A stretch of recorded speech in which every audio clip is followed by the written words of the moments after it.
भोक्ता विद्रोह की अगर हम बात करें तो भोक्ता विद्रोह ज़्यादा लंबा नहीं चला। ये 21 मार्च 1771 ईस्वी में स्टार्ट हुआ और 71 इसी समय ये ख़त्म भी हो गया। कैसे ख़त्म हुआ?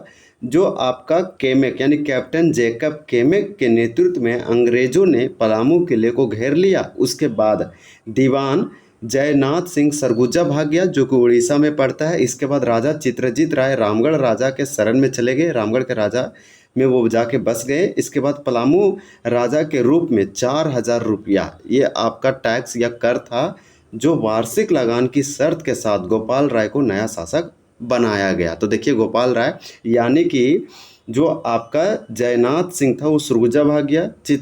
चित्रजीत राय ये रामगढ़ राजा के शरण में चला गया। उसके बाद गोपाल राय को अंग्रेजों ने शासक मतलब कि राजा बना दिया, लेकिन 4000 रुपया वार्षिक जो है अब इन लोग से इससे टैक्स लेता। इस प्रकार से ये बहुत ही कम समय तक रहा और कम समय तक चलने वाला एक विद्रोह था। 1771 ईस्वी में स्टार्ट हुआ और इसी समय ये खत्म हो गया। चित्रजीत राय नाम आया, ये आप जानते हैं कि चेरो विद्रोह जो पलामू हुआ था उसका वो नायक थे, नेतृत्वकर्ता थे, हीरो थे। इस प्रकार से आप याद रख सकते हैं। और अगर हम और बात करें तो देखिए राजस्व संग्रह में रुचि रखने वाले अंग्रेज जो थे, सत्ता के एकदम लड़ाई के बीच गोपाल राय की मदद की आड़ में वो स्वयं अपना हित जो है साधने के लिए फूट डालो की नीति वाला लगा हुआ था। वो गोपाल राय को चाहता था मदद करे, लेकिन वो चाहता था कि जो है टैक्स पैसा लेने के फेरा में था अंग्रेज। इसके बाद इसके फलस्वरूप क्या हुआ? भोक्ता विद्रोह का जन्म हुआ। तो भोक्ता विद्रोह की अगर हम बात करें तो भोक्ता विद्रोह जो है अंग्रेज जो चित्रजीत राय को सत्ता से हटाना चाहता था। उसके बाद जयनाथ सिंह यानी कि भोक्ता, जयनाथ सिंह कौन? भोक्ता से सीधा संपर्क में थे। इसके बाद ईस्ट इंडिया कंपनी की पटना काउंसिल के दूत गुलाम हुसैन खान ने 9 जनवरी 1771 ईस्वी को जयनाथ सिंह से मिलकर शांतिपूर्वक पलामू किला जो है छोड़ने का पत्र दिया।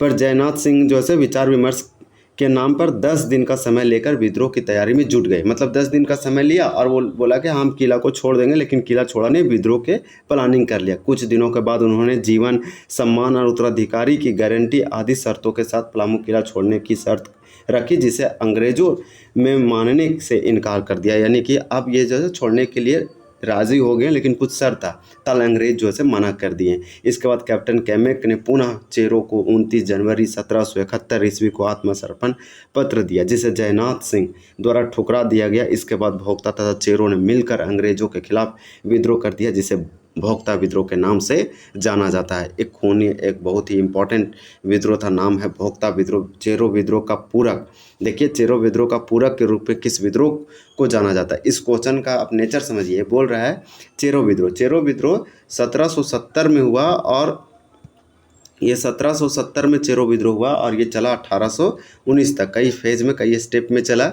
इसके बाद इसके जो चित्रजीत राय के द्वारा या जयनाथ सिंह के द्वारा किया गया। इसके दमनकर्ता जो थे चेरो विद्रोह का, वो कैप्टन जैकब कैमेक थे। इसी के समय आपका भोक्ता विद्रोह हुआ। इसलिए पूछा गया चेरो विद्रोह का पूरक के रूप में किस विद्रोह को जाना जाता है? तो ये भोक्ता विद्रोह को जाना जाता है। फिर पूछा कि भोक्ता विद्रोह की शुरुआत कब हुई थी? तो भोक्ता विद्रोह का शुरुआत उसी समय हुआ जब आपका चेरो विद्रोह का शुरुआत हुआ था। तो ये 1770 से 1771 ईस्वी के आसपास। भोक्ता विद्रोह का नेतृत्व करता यानी भोक्ता विद्रोह के हीरो नायक कौन थे, लीडरशिप कौन थे? तो 3 का आपका आंसर डी होगा, जयनाथ सिंह भोक्ता थे। और जयनाथ सिंह भोक्ता वही आदमी थे जो चेरो विद्रोह के भी नायक थे, लेकिन उसमें चित्रजीत राय भी थे। भोक्ता विद्रोह किस क्षेत्र में घटित हुआ? तो चेरो विद्रोह पलामू हुआ, तो भोक्ता विद्रोह कहाँ हुआ? तो आपका 4 का यहाँ आंसर डी होगा, पलामू में। आप याद रखिए दोनों पैरेलल चल रहा था एक ही साथ, ये बहुत कम समय तक चला था। तो भोक्ता विद्रोह वहीं हुआ जहाँ चेरो विद्रोह हुआ, पलामू में। भोक्ता विद्रोह का नेतृत्वकर्ता वही थे जो चेरो विद्रोह के थे। इस प्रकार से आपको दोनों जैसे कंपैरिजन में याद रखेंगे तो आपको याद रहेगा। अंग्रेजों द्वारा पराजित होने के बाद यानी कि हारने के बाद, अंग्रेज जब हरा देते हैं तो जयनाथ सिंह कहाँ भाग गया? तो ये सरगुजा भाग गया, उड़ीसा। आप याद रख सकते हैं, आंसर आपका यहाँ पे होगा बी। इसके बाद हम लोग नेक्स्ट देखते हैं 5 का आपका राइट आंसर डी है। भोक्ता विद्रोह में अंग्रेजों द्वारा पराजित होने के बाद जयनाथ सिंह भागने के बाद देखिए किसे राजा घोषित कर दिया गया? तो तो यहाँ 6 का आपका आंसर सी होगा गोपाल राय को। और गोपाल राय कितना टैक्स अब देता, तो 4,000 रुपया टैक्स देता सालाना। तो इस प्रकार से जयनाथ सिंह जब हार जाता है अंग्रेजों से भोक्ता विद्रोह में, तो वो जो है से उसके बाद जो है से यहाँ पे जो आपका राजा बनाया गया अंग्रेजों के द्वारा, वो गोपाल राय को बनाया गया, लेकिन ये टैक्स देने के लिए राजी हो गया।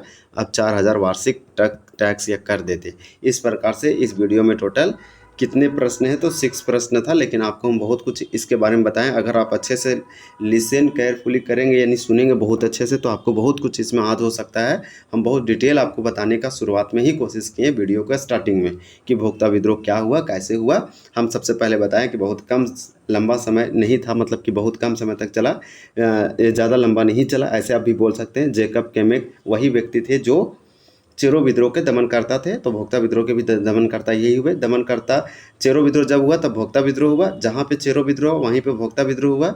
और जिसके हीरो नेतृत्व करता चेरो विद्रोह के थे, वही आपका भोक्ता विद्रोह के था। इसका मेन रीज़न जानते क्या है? पलामू में अंग्रेजों का प्रवेश हुआ, लोगों का शोषण किया, असंतोष हुआ जनजातियों में, और विद्रोह देखने को मिला। ये खतरनाक और डेंजरस था। इस प्रकार से जो से आप इस चीज़ों को रिवीजन कर सकते हैं अपने एग्जाम के लिए। चलिए वीडियो को एंड करते हैं। ये आप झारखंड का इतिहास पढ़ रहे हैं, जनजातीय विद्रोह।